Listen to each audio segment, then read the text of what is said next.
అనేక కార్యక్రమాలను రివ్యూ చేసి మేము ఒక 4 కార్యక్రమాలు ప్రారంభిస్తున్నామని చెప్పి అనౌన్స్ చేయడం జరిగింది. అనౌన్స్ చేసినటువంటి కార్యక్రమాలు కానీ మొన్న గౌరవ ముఖ్యమంత్రి గారు రేవంత్ రెడ్డి గారు వెళ్ళి ప్రారంభించినటువంటి పెట్రోల్ బంక్ కానీ పెద్ద ఎత్తున మహిళలకు ఏదో లాభం చేకూరుస్తాయని మాత్రం మాకు అనిపించడం లేదు. ఎందుకోసం ఈ మాట చెప్తా ఉన్నామంటే మొన్న ప్రారంభించినటువంటి పెట్రోల్ బంక్ ఏదైతే ఉందో అది జిల్లా సమాఖ్య ఆధ్వర్యంలో మెయింటైన్ చేస్తారు. అంటే ఒక గ్రూప్ కని కాదు, జిల్లా సమాఖ్య ఆధ్వర్యంలో మెయింటైన్ చేస్తారు.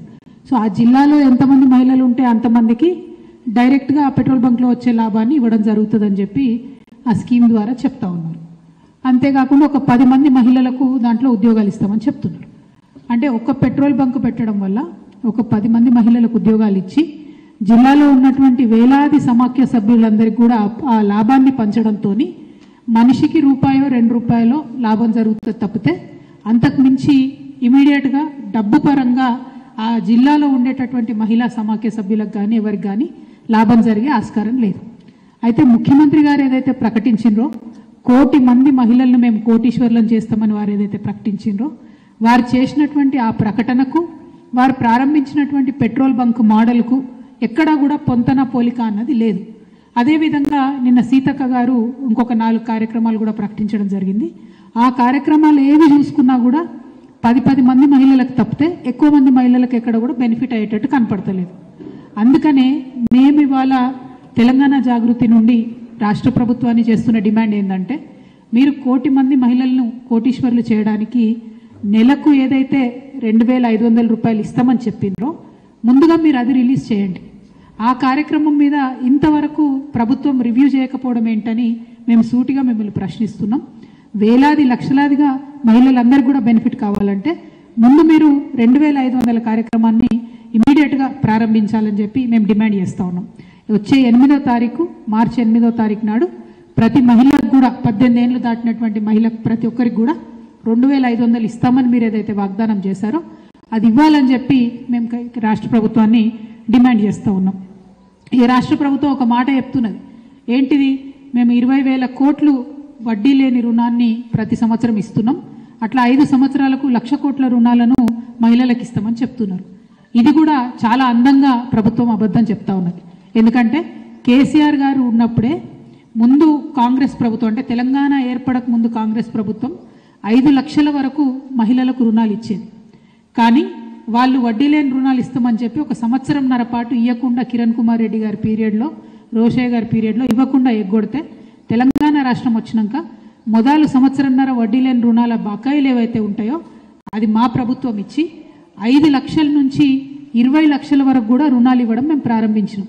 కానీ కేసీఆర్ గారు మొన్నటి మేనిఫెస్టోలో కూడా చాలా క్లియర్గా చెప్పారు 5 లక్షల వరకు మేము వడ్డీ లేని రుణాలు ఇస్తాం, మిగతా రుణం వడ్డీతో కూడుకొని ఉంటుందని చాలా క్లారిటీగా మేము చెప్పినాం. ఎందుకంటే ఎప్పుడు కూడా మేము అబద్ధం చెప్పి పరిపాలన చేయలేదు. కానీ కాంగ్రెస్ ప్రభుత్వం కాంగ్రెస్ పార్టీ మేనిఫెస్టోలో ఏం చెప్పిండ్రు, మీరు 20 లక్షల రూపాయల వరకు కూడా వడ్డీ లేని రుణం ఇస్తామని చెప్పిండ్రు. కానీ ఇప్పటి వరకు కూడా మీరు 15 నెలలైంది వచ్చి 20 లక్షల రూపాయలకు వడ్డీ లేని రుణాలు మీరు ఎక్కడ కూడా వడ్డీ రాయితీ ఇవ్వలేదు. ఇంకోటి ఏం చేసిండ్రు, 5 లక్షల వరకే వడ్డీ రాయితీ ఇస్తామన్నారు.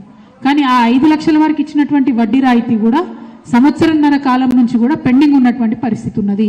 కాబట్టి మార్చి 8వ తారీఖు నాడన్నా మీరు మొత్తం వడ్డీ రాయితీ ఏదైతే బకాయి ఉందో దాన్ని మా ఆడబిడ్డలకు చెల్లించవలసిందిగా తెలంగాణ జాగృతి తరఫున మేము డిమాండ్ చేస్తూ ఉన్నాం.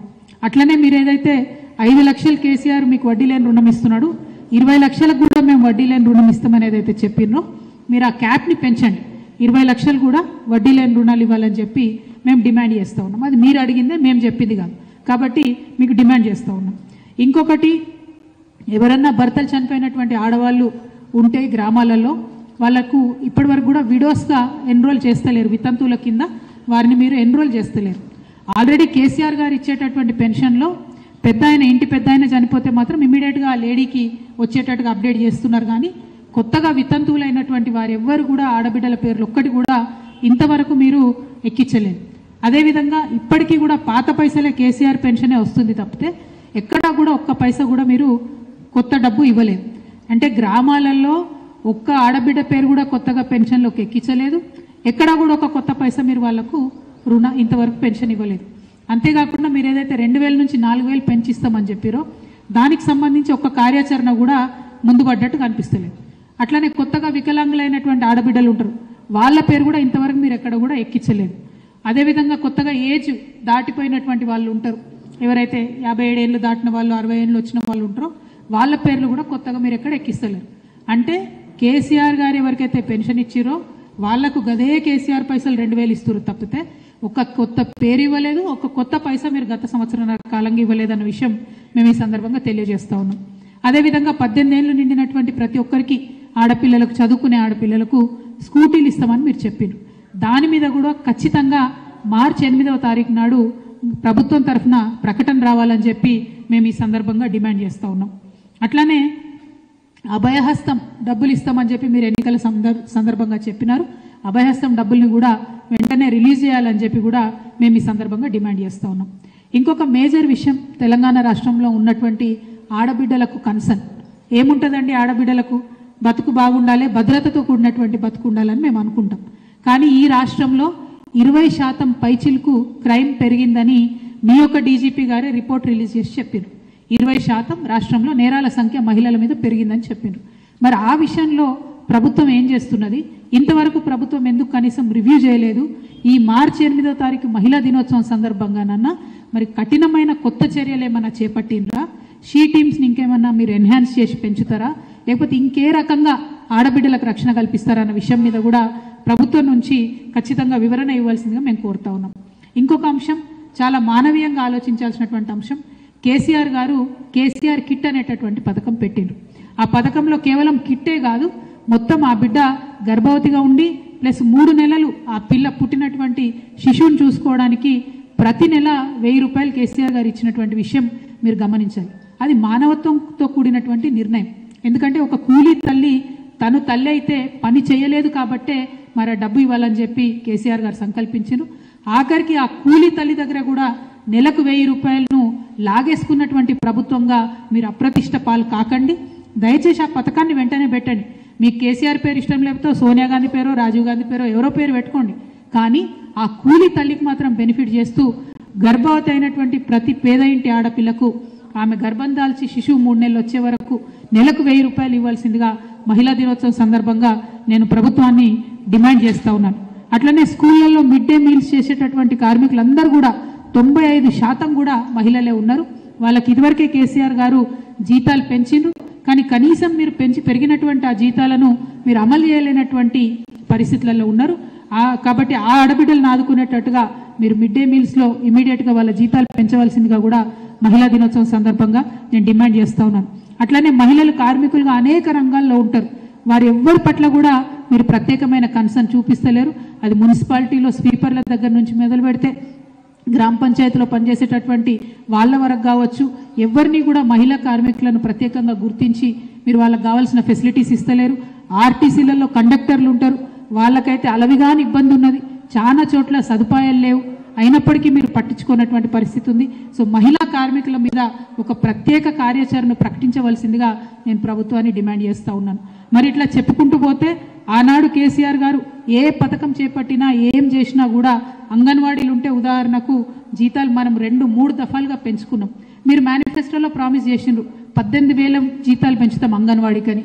ఇంతవరకు 15 నెలలైంది, అంగన్వాడీ జీతాల మీద మీరు ఒక మాట కూడా మాట్లాడతలేరు. అదేవిధంగా నిన్న డాంబికంగా ప్రకటించారు, మేము 15,000 పోస్టులు ఇస్తాం కొత్తగా అంగన్వాడీలకని. అది మీరు ఇచ్చేది ఏం లేదు, ఆల్రెడీ కేసీఆర్ గారు చెప్పి నోటిఫై చేసి కొత్త జిల్లాలు పెరిగినాయి, కొత్త గ్రామ పంచాయతీలు పెరిగినాయి, ఇంతమంది మనకు అడిషనల్గా అంగన్వాడీలు మినీ అంగన్వాడీలు అవసరమవుతారని కేసీఆర్ గారు చెప్పిన ముచ్చట్నే మళ్ళీ మీరు కొత్తగా చెప్తున్నారు తప్పితే ప్రత్యేకించి మీరు ఆడబిడ్డల కోసం చేస్తున్న ఆలోచన ఏం లేదు. కాబట్టి ఈ ప్రభుత్వాన్ని నేను మళ్ళీ రిక్వెస్ట్ చేస్తున్నా, మహిళా కార్మిక వర్గానికి, సమాఖ్యలో ఉండేటటువంటి మహిళలకు, గ్రూపులలో లేనటువంటి ఆడబిడ్డల కోసం కూడా ప్రత్యేక కార్యాచరణ చేయవలసిందిగా నేను డిమాండ్ చేస్తున్నా. ఆడబిడ్డల భద్రత కోసం ఆలోచన చేయవలసిందిగా డిమాండ్ చేస్తూ ఉన్నాను.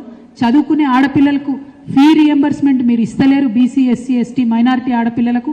కాబట్టి వాళ్ళ తల్లిదండ్రులను వాళ్ళని చదువులు మానిపించి ఇంట్లో కూర్చోబెట్టేటటువంటి పరిస్థితి వస్తుంది. ఎందుకంటే తల్లిదండ్రులు పేదవాళ్ళు ఉన్నారు, అఫోర్డ్ చేయలేకపోతా ఉన్నారు ఆ ఫీజు. దీని మీద కూడా ప్రత్యేకంగా మీరు ప్రకటన చేయవలసిందిగా కూడా నేను కోరుతా ఉన్నాను. అదేవిధంగా ఇక మీరు ఇక్కడ చూస్తున్నారు, నా ముంగట పోస్ట్ కార్డులు ఉన్నాయి, ఇవి 10,000 పోస్ట్ కార్డులు ఉన్నాయి. ఈ 10,000 పోస్ట్ కార్డులు కూడా మేము చాలా జాగ్రత్తగా ప్రతి ఒక్క పోస్ట్ కార్డు మీద Aadhaar card number, cell phone number, గ్రామం పేరు, మండలం పేరు, జిల్లా పేరు అన్నీ కూడా వేసి గౌరవ ముఖ్యమంత్రి గారి కోసమని కేవలం మా జాగృతి కార్యకర్తలై మాత్రమే ఒక 10,000 పోస్ట్ కార్డులు ఇవాళ తయారు చేసుకోవడం జరిగింది. ఇది గౌరవ ముఖ్యమంత్రి గారికి మేము ఇవ్వడం జరుగుతుంది. జాగృతి ఆధ్వర్యంలో కేవలం మా జాగృతి ఆడబిడ్డలో కార్యకర్తలై మాత్రమే 10,000 పోస్ట్ కార్డులు ఇవాళ సేకరించి మీకు ఇక్కడ చూపిస్తా ఉన్నాం. ఎందుకోసం చూపిస్తున్నామంటే మీరు మార్చి 8 నాడు 2,500 ఇస్తున్నామని ప్రకటించకపోతే ఈ 10,000 ఆడబిడ్డలం తెలంగాణలో ఉన్న 10,000 గ్రామాలకు పోతాం. వేలాదిగా లక్షలాదిగా ఇట్లాంటి పోస్ట్ కార్డులే తయారు చేసుకొని మీ సోనియా గాంధీ గారికి 10 జనపథ్కి మేము పంపుతామని ఈ సందర్భంగా ప్రభుత్వానికి మేము హెచ్చరిక చేస్తూ ఉన్నాం. మీకు ఇప్పుడు ఇస్తున్నాం ముఖ్యమంత్రి గారికి. మీరు ముఖ్యమంత్రి అంటే రాష్ట్రానికి ఒక అన్నలాగా, ఒక తండ్రిలాగా ఆడబిడ్డల్ని కడుపులో పెట్టి చూసుకోవాల్సినటువంటి పొజిషన్లో మీరు ఉన్నారు. కానీ మా ఆర్థిక స్వావలంబన విషయంలో, మా యొక్క రక్షణ విషయంలో, మా యొక్క విద్య విషయంలో, మా యొక్క ఆరోగ్యం విషయంలో దేంట్లో కూడా మీరు మానవీయంగా ఆలోచిస్తలేరు, దేంట్లో కూడా మీరు శ్రద్ధ పెడతలేరు. కాబట్టి మరి ఏ సోనియమ్మనైతే చూసి మా తెలంగాణ ఆడబిడ్డలు ఓట్లేసినో అదే సోనియమ్మకు ఇదే పోస్ట్ కార్డులు with Aadhaar card, with phone number, with గ్రామం మొత్తం ఈ 10,000 మంది మేము జాగృతి ఆడబిడ్డలం కార్యకర్తలం అన్ని గ్రామాలకు తిరుగుతాం. లక్షలాదిగా సోనియా గాంధీ గారికి 10 జనపథ్కి మరి కార్డులు పంచుతామని కూడా ప్రభుత్వానికి హెచ్చరిక చేస్తూ ఉన్నాము. ఆడబిడ్డల పట్ల మీరు అలక్ష్యం వహించకండి. మీరు అన్ని స్కీమ్లు రివ్యూలు చేస్తున్నారు, అన్ని చేస్తున్నారు. ఆడబిడ్డల కోసం మాట్లాడటోళ్ళు ఎవరు లేరు అనుకుంటున్నారేమో. మీరు ఆలోచన చేయాలి. ఇదే తెలంగాణ నుంచి ఇగో ఇక్కడ కూర్చున్నటువంటి ఈ ఆడబిడ్డలమే దేశంలో ఎవరు మాట్లాడక ముందు మీ సోనియా గాంధీ గారు, మీ ప్రియాంక గాంధీ గారు మాట్లాడక ముందు ఇగో ఇక్కడ కూర్చున్నటువంటి తెలంగాణ జాగృతి ఆడబిడ్డలమే ఆనాడు మహిళా బిల్లు కావాలని చెప్పి ఢిల్లీలో కూర్చొని మేము ధర్నా చేయడం జరిగింది. ఆ తర్వాత దేశవ్యాప్తంగా కదలిక వచ్చింది. మీ పాత్ర ఎక్కడా లేదు మహిళా బిల్లు రావడంలో. కనీసం ఇప్పుడు మహిళా బిల్లు తీసుకొచ్చినాం మేమందరం కష్టపడి. కేంద్ర ప్రభుత్వం ఇంప్లిమెంట్ చేస్తలేదు. సెన్సెస్ పెట్టగానే సెక్షన్ 5 మహిళా బిల్లులు ఏముంటుందంటే ఎప్పుడైతే సెన్సెస్ పెడతారో అప్పుడు ఇమీడియట్గా రిజర్వేషన్ ఎఫెక్ట్ అవుతుందని ఉంటుంది. కానీ దాన్ని కూడా మీరు పట్టించుకుంటలేరు. ఇప్పుడు ఎవరు కూడా కాంగ్రెస్ పార్టీ నుంచి ఒక్కరు కూడా కనీసం ఈ రాష్ట్రం నుంచి 8 మంది ఎంపీలు ఉన్నారు, మీ ప్రియాంక గాంధీ గారు పార్లమెంట్లో ఉన్నారు, ఒక్కనాడు కూడా మీరు కనీసం అడిగినటువంటి పరిస్థితి లేదు. కాబట్టి ఇవాళ మళ్ళీ మీకు హెచ్చరిక చేస్తూ ఉన్నాం. మీరు తక్షణమే మహిళలకు 2,500 ప్రకటించండి. లేకపోతే సోనియమ్మ గారికి మేము లక్షల సంఖ్యలో ఈ పోస్ట్ కార్డులు పంపడం జరుగుతుంది. ఇంకొకటి నిన్న మొన్ననే మనం వార్త విన్నాం, వరంగల్లో కొత్తగా ఎయిర్పోర్ట్ మంజూరైందని విన్నాం. మరి మహిళా దినోత్సవం సందర్భంగా ఆ వరంగల్ ఎయిర్పోర్ట్కి మా తెలంగాణ పోరుబిడ్డ అయినటువంటి రాణి రుద్రమదేవి గారి పేరుగా పెట్టవలసిందిగా ఎయిర్పోర్ట్కి మేమందరం కూడా డిమాండ్ చేస్తూ ఉన్నాం. ఎందుకంటే మళ్ళా మన రాష్ట్రానికి సంబంధం లేనటువంటి ఎవరో నాయకుల పేర్లు పెట్టే కన్నా ముందే మా ఆడబిడ్డ పేరు పెట్టాలని చెప్పి మేము డిమాండ్ చేస్తూ ఉన్నాం. రాష్ట్ర ప్రభుత్వం నుంచి కేంద్ర ప్రభుత్వం మీద ఒత్తిడి తీసుకొచ్చి అఫీషియల్గా ప్రపోజల్ పంపించి మహిళా దినోత్సవం సందర్భంగా